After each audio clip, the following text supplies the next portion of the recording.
ప్రియమైనటువంటి సువార్తమానం రేడియో శ్రోతలకు ప్రభువైన యేసుక్రీస్తు నామములో శుభములు. ప్రియులారా, మీరందరూ ప్రభువునందు సంతోషంగా ఉన్నారని, ప్రభు పక్షంగా నిలుస్తున్నారని, ప్రభువుని వెంబడిస్తున్నారని, ప్రభు కొరకు ప్రజ్వలిస్తున్నారని తలస్తూ ప్రభువుని స్తుతిస్తున్నాను.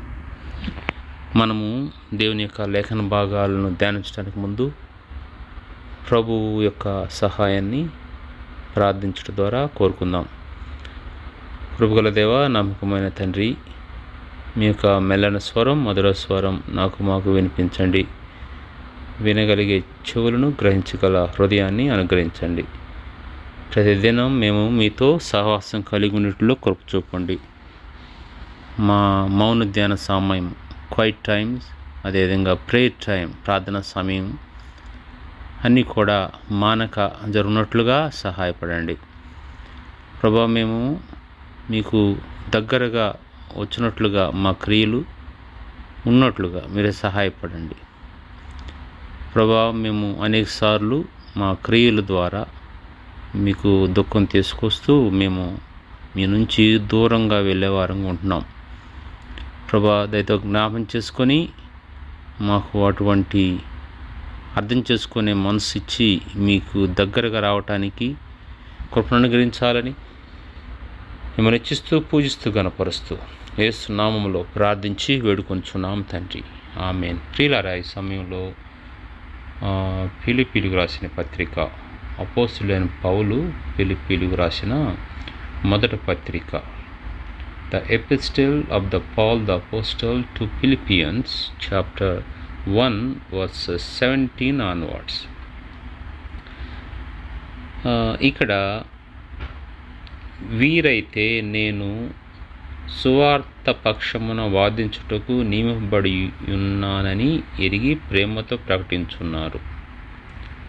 సో మనము 16వ వచనం కూడా చూద్దాము. వారైతే నా బంధకములతో కూడా నాకు శ్రమ తోడు చేయవలనని తలంచుకొని శుద్ధ మనస్సుతో కాక కక్షతో క్రీస్తును ప్రకటించున్నారు. వారైతే నా బంధకములతో కూడా నాకు శ్రమ తోడు చేయవలనని తలంచుకొని శుద్ధ మనస్సుతో కాక కక్షతో క్రీస్తును ప్రకటించున్నారు. ఎవరు? అక్కడున్నటువంటి ప్రజలు వారు చేస్తున్న పరిచర్య ఏ విధంగా ఉన్నది, ఏ విధంగా సువార్తను ప్రకటిస్తున్నారు అనే దాని గురించి అపోస్తలుడైన పౌలు చెప్తూ ఉన్నాడు. ఈ 15వ వచనంలో ఏమంటున్నాడంటే, కొందరు అసూయ చేతను, కలహబుద్ధి చేతను, మరికొందరు మంచి బుద్ధి చేతను క్రీస్తుని ప్రకటించున్నారు. ఇక్కడ 2 రకాలుగా క్రీస్తుని ప్రకటిస్తున్నారంట. ఒకరేమో అసూయ చేత, కలహబుద్ధి చేత సువార్తను ప్రకటిస్తూ ఉంటే, క్రీస్తుని ప్రకటిస్తూ ఉంటే, మరికొందరు మంచి బుద్ధి చేతను క్రీస్తుని ప్రకటించున్నారన్నమాట. ఈ 16వ వచనంకు ఇప్పుడు వచ్చినప్పుడు దేని విషయంలో అక్కడ ఉన్నటువంటి ప్రజలు ఎవరైతే అపోస్తలుడైన పౌలు ద్వారా ప్రభువుని తెలుసుకున్నారో, వారు సత్యవాక్యాన్ని తెలుసుకున్నారో, విశ్వాసుల గురించి మాట్లాడుతున్నాడు. ఆ విశ్వాసులు 2 రకాలుగా క్రీస్తుని ప్రకటిస్తూ ఉన్నారు. అయితే దాని విషయంలో అపోస్తలుడైన పౌలు యొక్క స్పందన ఎలా ఉందంటే, వారైతే నా బంధకములతో కూడా, అంటే అతను జైల్లో ఉన్నాడు, చాలా శ్రమల గుండా వెళ్తున్నాడు, అంటే వీరు ప్రకటించే విధానం బట్టి ఆయనకు శ్రమ తోడైపోతుందంట. ఎట్లాగా? వారైతే నా బంధకములతో కూడా నాకు శ్రమ తోడు చేయవలనని తలంచుకొని శుద్ధ మనసుతో కాక కక్షతో క్రీస్తును ప్రకటించున్నారు. అంటే ఆ 15వ వచనంలో కొందరు అసూయ చేతను, కలహబుద్ధి చేతను అన్నాడే.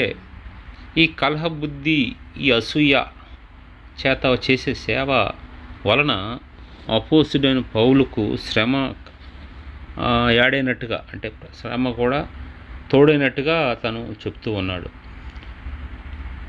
అయితే శుద్ధ మనస్సుతో కాక కక్షతో క్రీస్తును ప్రకటించున్నారు. అంటే శుద్ధ మనసుతో సువార్తను ప్రకటించాలి. మనము క్రీస్తుని శుద్ధ మనసుతో ప్రకటించాలి. ఆయన శిలువ, మరణ, పునరుత్థానం. ఆ యొక్క శిలువను గురించి ప్రకటించేటప్పుడు క్రీస్తు అందరికీ అందుబాటులో ఉంచినటువంటి ఆ యొక్క రక్షణను గురించి ప్రకటించేటప్పుడు, క్రీస్తు మరణ, శిలువ, పునరుద్ధానం గురించి ప్రకటించేటప్పుడు శుద్ధ మనసుతో ప్రకటించాలే కానీ కక్షతో కాదు. మీరు ఆ విధంగా కాకుండా మీరు చాలా అసూయతో, కలహంతో, గొడవలతో స్వార్థ ప్రకటిస్తున్నారు అని చెప్తూ ఉన్నాడు. ఇక్కడ 17వ వచనంలో ఏమంటున్నాడంటే, సో వీరైతే నేను సువార్త పక్షమున వాదించుటకు నియమింపబడి ఉన్నానని ఎరిగి ప్రేమతో ప్రకటించున్నారు. అది ఇక్కడ ఆయన కోరుకునేది ఏంటంటే శుద్ధ మనసుతో ప్రకటించాలి. ఇక్కడ వారు ప్రేమతో ప్రకటిస్తున్నట్టుగా తను చెప్తూ ఉన్నాడు. కక్షతో మాత్రం కాదు. నేను స్వార్థ పక్షమున వాదించుటకు నియమింపబడి ఉన్నానని ఎరిగి ప్రేమతో ప్రకటించున్నారు. వీరైతే ఎవరు శుద్ధ మనసుతో ప్రకటించేవారు. ఆయననేమి నిశ్చేతనే కానీ సత్యం చేతనే కానీ ఏ విధము చేతనైనను క్రీస్తును ప్రకటింపబడుచున్నాడు. ఏ విధము చేతనైనను క్రీస్తు ప్రకటింపబడుచున్నాడు. అందుకు నేను సంతోషించున్నాను, ఇక ముందుకును సంతోషించును. అయితే ఇక్కడ తను ఇంకా ఏమి చేయలేని పరిస్థితి. ఇప్పుడు ఇక్కడ ఏదో ఒక విధంగా సరే వాళ్ళు అసూయతోనో కక్షతోనో వాళ్ళు చేసే పనులు చేస్తూ ఉన్నారు, స్వార్థ ప్రకటిస్తున్నారు. వీళ్ళేమో మంచి మనస్సుతో, శుద్ధ హృదయంతో, ప్రేమతో ప్రకటిస్తూ ఉన్నారు. సరే ఏది ఏమైనా కూడా ఆయననేమి నిశ్చేతనే కానీ సత్యము చేతనే కానీ ఏ విధం చేతనైనను క్రీస్తును ప్రకటింపబడుచున్నాడు. అందుకు నేను సంతోషించున్నాను, ఇక ముందుకు సంతోషించును. అది ఇక ఈ విషయాన్ని వీటన్నిటిని బట్టి ఏదో జరుగుతుందో ధరణీయండి. సో వాటిని బట్టి నేను సంతోషిస్తున్నాను, ముందు కూడా సంతోషిస్తాను. ఎందుకంటే ఇక క్రీస్తును వారు ప్రకటిస్తున్నారు కాబట్టి, సో కార్యం చేసేది ప్రభువు కాబట్టి, సో వారు ప్రకటించినప్పుడు పరిశుద్ధాత్మ దేవుడు వారితో మాట్లాడి అక్కడ వినేవారితో వారిలో కార్యం జరిగిస్తాడు. కాబట్టి చెప్పేవారు లేకపోతే ఎవరు వింటారు? వినేవారు లేనప్పుడు ప్రభు ఏ విధంగా అక్కడ పరిశుద్ధాత్మ కార్యం జరిగిస్తాడు? కాబట్టి వారు చేస్తున్నది చేయనియండి, ఇంక ముందుకు దాన్ని బట్టి నేను సంతోషిస్తున్నాను, ఇంక ముందుకు కూడా నేను సంతోషిస్తానని అపోస్తలుడైన పౌలు చెప్తూ ఉన్నాడు. ఈ 19వ వచనంలో చూసినట్లయితే, మరియు నేను ఏ విషయంలోనూ సిగ్గుపడక ఎప్పటి వలనే ఇప్పుడును పూర్ణ ధైర్యముతో బోధించుట వలన నా బ్రతుకు మూలముగానైనను సరే, చావు మూలముగానైనా సరే, క్రీస్తు నా శరీరమందు ఘనపరచబడునని నేను మిగులు అపేక్షించుచు నిరీక్షించున్న ప్రకారముగా మీ ప్రార్థన వలనను యేసుక్రీస్తు యొక్క ఆత్మ నాకు సమృద్ధిగా కలుగుట వలనను ఆ ప్రకటన నాకు రక్షణార్థముగా పరిణమించునని నెరుగుదును. ఇక్కడ అతను ఏమంటున్నాడంటే, నేను ఏ విషయంలోనూ సిగ్గుపడక, అంటే అతను సిగ్గుపడే పరిస్థితి దాటిపోయింది. ఎందుకంటే చూడండి, మనకు కూడా ఒక స్టేజ్ వరకు సిగ్గుపడతా ఉంటారు.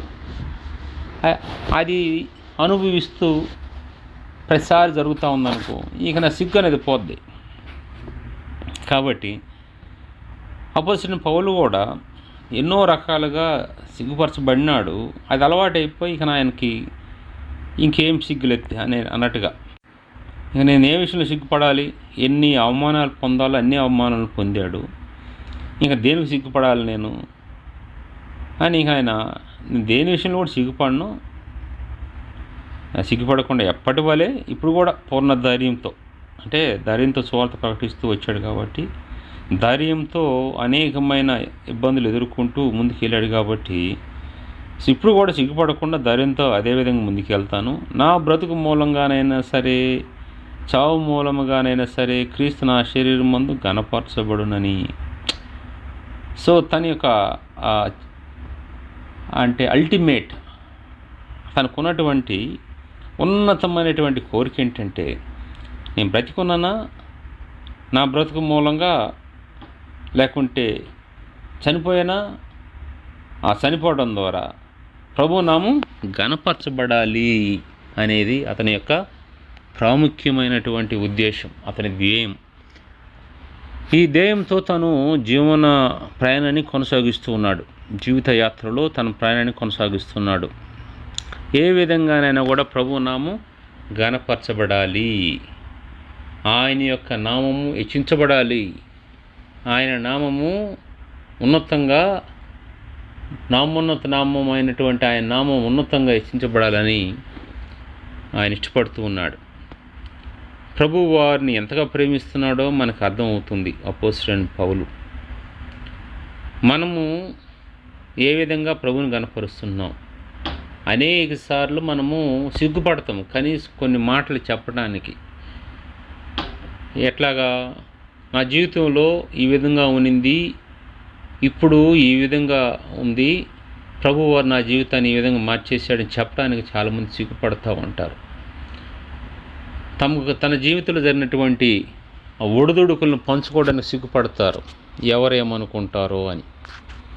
వారేమనుకుంటారు, వీరేమనుకుంటారు, మమ్మల్ని తక్కువ అంచనా వేస్తారేమో, మాకు రావాల్సిన ఘనత రాకుండా పోద్దేమో, మాకు ఇవ్వాల్సినటువంటి గౌరవం ఇవ్వకుండా పోద్దేమో, మాకు మమ్మల్ని వారు వేరుగా చూస్తారేమో అని అనేక రకాలుగా సైతాన్ని తీసుకొచ్చే ఆలోచనలతో వారు ఏం చేస్తారంటే, నింపబడి సైతాను యొక్క పావులుగా కదిలింపబడుతూ వారు సిగ్గుపడుతూ, అంటే ఆ విధంగా సిగ్గు అనే ఒకటి తీసుకొచ్చి ప్రభువుకి ఘనత తీసుకురాకుండా, ప్రభు నామాన్ని హెచ్చించకుండా వారు జీవిస్తూ ఉంటారు. అటువంటి వారు ఉన్నా లేకున్నా ఒకటే కదా. ప్రభువు నిన్ను రక్షించినా రక్షించకపోయినా నువ్వు అదే విధంగా ఉన్నట్టే కదా.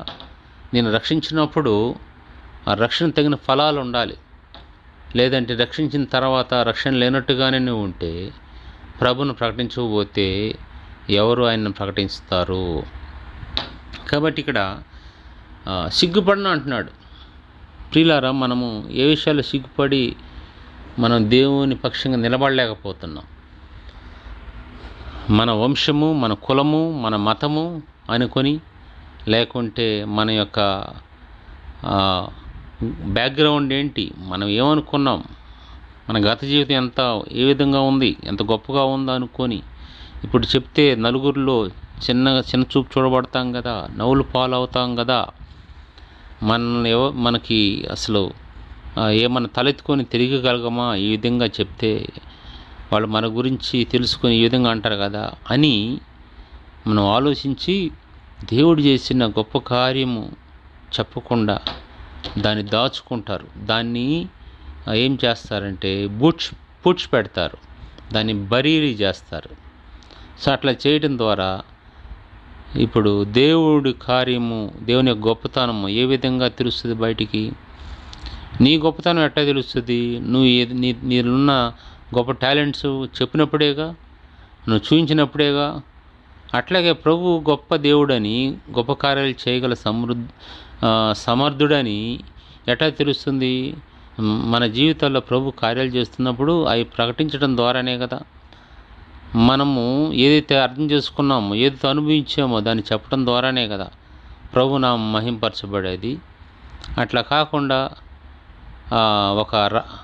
ఏమీ స్పందన లేకుండా ఉంటే రాయికి మనకి తేడా ఏమైనా ఉంటుందా? ఏముండదు. కాబట్టి ప్రభు లేఖనాలు మనం చూసినట్లయితే అనేక చోట్ల కూడా అనేక మంది జీవితాల్లో ప్రభు కార్యం చేసినప్పుడు వారు చెప్తూ వచ్చారు కాబట్టి దేవుని నామం మహింపరచబడింది. ఒకసారి రక్తస్రావం కలిగినటువంటి స్త్రీ బాగుపడినప్పుడు ఆమె నేను ఈ విధంగా బాగుపడినానని సిగ్గుపడకుండా నలుగురిలో బయటకు వచ్చి చెప్పగలిగింది. పుట్టుకతో గుడ్డివాడిగా ఉన్న తను కూడా ధైర్యంగా చెప్తూ వచ్చాడు. ఆ విధంగా ఎన్నో సంఘటనలు, కుష్ఠవ్యాధి అతనున్న బాగుపడినప్పుడు అతను యాజకుని కనపరుచుకోమని చెప్తాడు. నువ్వు బాగుపడిపోయి యాజకులు కనపరుచుకోమని చెప్తాడు. ఎందుకంటే నేను కుష్ఠవ్యాధితో ఉంటిని, ప్రభు నన్ను బాగు చేశాడు, ఇప్పుడు మంచిగా ఉన్నాను. కార్యం నా జీవితంలో ఇటువంటి పరిస్థితుల్లో వెళ్తున్నాను, ఆ పరిస్థితుల్లో ప్రభు ఈ విధంగా సహాయం చేశాడు. నేను ఈ అవస్థలో ఉన్నాను, ఇటువంటి లేమిలో ఉన్నాను, ఇటువంటి ఇబ్బందుల్లో ఉన్నాను, ఇటువంటి విపత్కరమైన పరిస్థితుల్లో ఉన్నాను, ప్రార్థించినప్పుడు ప్రభు సహాయం చేశాడు, తప్పించాడు అని చెప్పినప్పుడు అనేక మందికి ప్రోత్సాహకరంగా ఉంటుంది, దేవుని నామానికి మహిమకరంగా ఉంటుంది. అది ఈ రోజుల్లో మిస్ అయిపోయింది. ఎందుకు? సిగ్గు. వేరే వాళ్ళ గురించి చెప్పమంటే ఎంతో గొప్ప ప్రసంగం చేస్తారు, పాస్టర్లు కూడా పనిచేయరు వారి ముందు, అంత గొప్పగా ప్రసంగం చేస్తారు వేరేవారి గురించి చెప్పమంటే.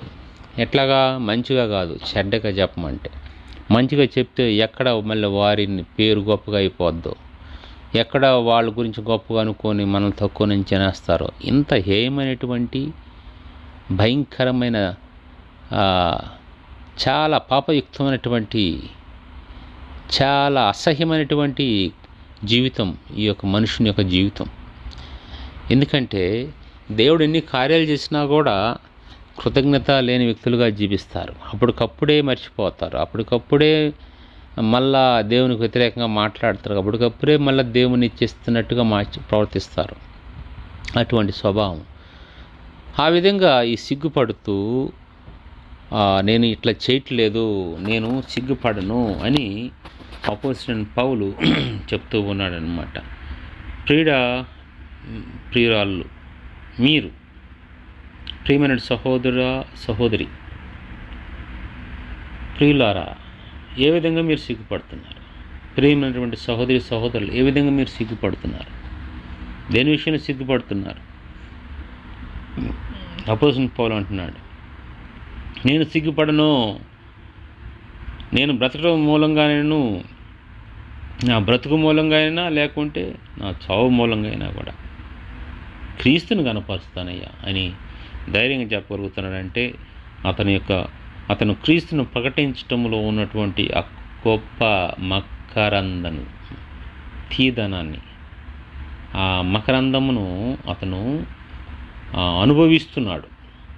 అక్కడ ఉన్నటువంటి ఆ రుచిని, ఆ యొక్క తీయని యొక్క స్వభావాన్ని అతను అనుభవిస్తూ ఆ విధంగా చెప్తూ ఉన్నాడు. మనమేమో చాలాసార్లు ఆ తీయదనాన్ని, ఆ కమ్మని ధనాన్ని ఎప్పుడు కూడా గమనించం, ఏ తప్పుగా అర్థం చేసుకుంటాం.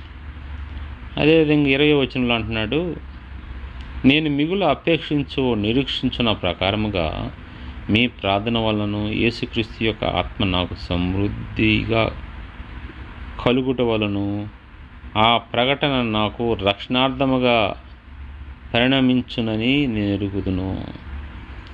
నా మట్టుకైతే బ్రతుకుట క్రీస్తే, చావు అయితే లాభం అంటా ఉన్నాడు 21వ వచనంలో. అంటే బ్రతుకటం క్రీస్తే.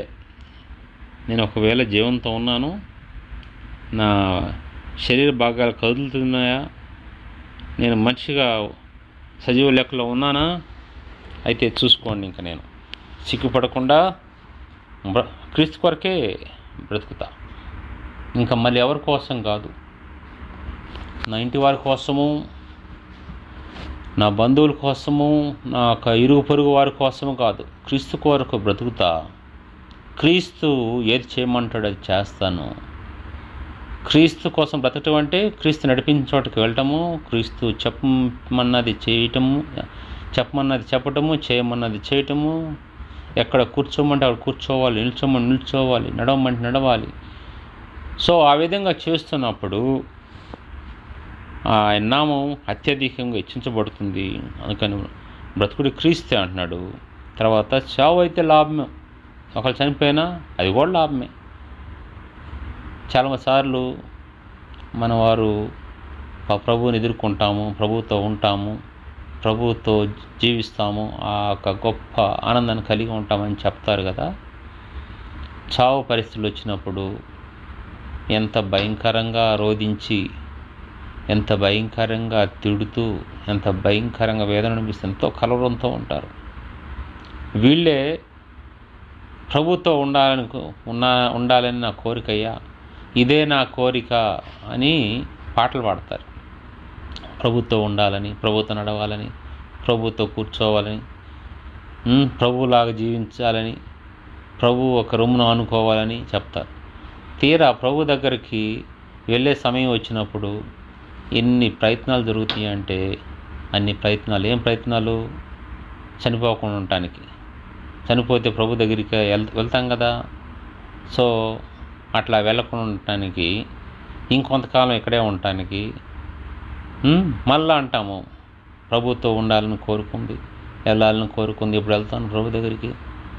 వెళ్ళే టైం వచ్చినప్పుడేమో ఆపుతావు, మళ్ళీ తర్వాత ఏమో ఇట్లాగ వెళ్ళాలని అంటావు. ఎంత వేషధారణ. సో ఎన్నో పరిస్థితులు గుర్తొస్తాయి. ఎంతో కలవడంతో ఉంటాం సావు అంటే.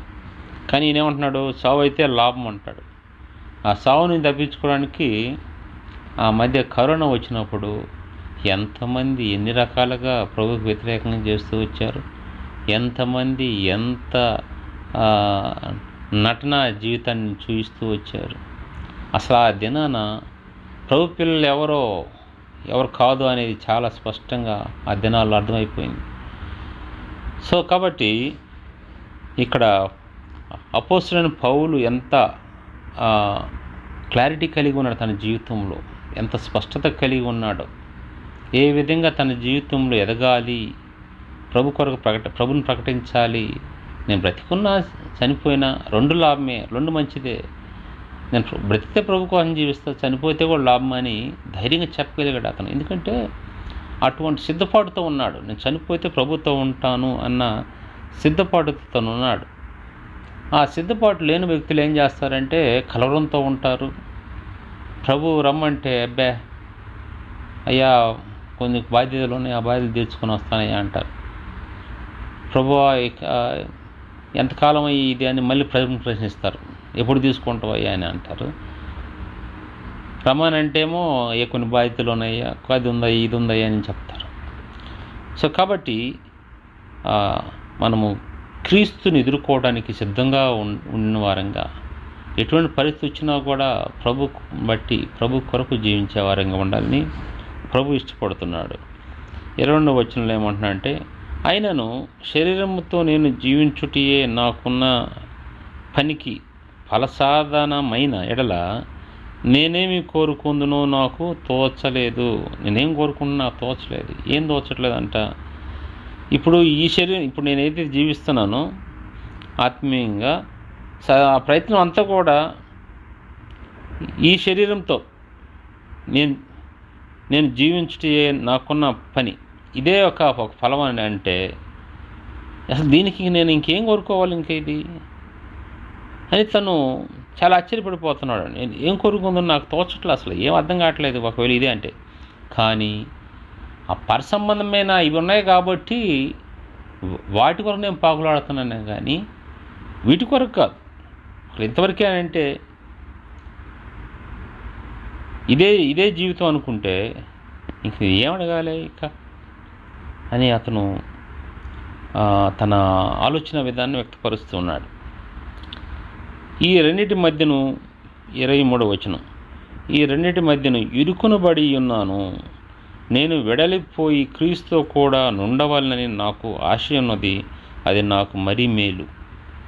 తన ఆశ మేలు, తనకు ఆశ ఉందంటున్నాడు. దేని విషయంలో ఆశ ఉందంటున్నాడు? ఇక్కడ నుంచి వెళ్ళిపోవాలని, లోకం నుంచి వెళ్ళిపోవాలి, ప్రభుత్వం ఉండాలని ఆశ అతనికి. అందుకనే ఆ ముందు బ్రతుకుటి క్రీస్తే సావు అయితే మేలు అన్నాడు. సో ఇప్పుడు సావు అయితే మేలు ఎందుకన్నాడు? ప్రభుత్వం ఉండాలని. బ్రతుకోవటం క్రీస్తు అని ఎటు చెప్తున్నాడు అంటే ఈ వచనం మనం గమనిస్తే 24వ వచనం, అయినను నేను శరీరమునందు నిలిచి ఉండుట మిమ్మును బట్టి మరీ అవసరమైనది. ఎందుకు శరీరం బట్టి అంటే ఒకరిని బ్రతుకుట క్రీస్తే కాబట్టి నేను ఒకవేళ అక్కడ పోకుండా, నా కోరిక ఏంటంటే వెళ్ళాలని, అక్కడ ప్రభు దగ్గర ఉండాలని.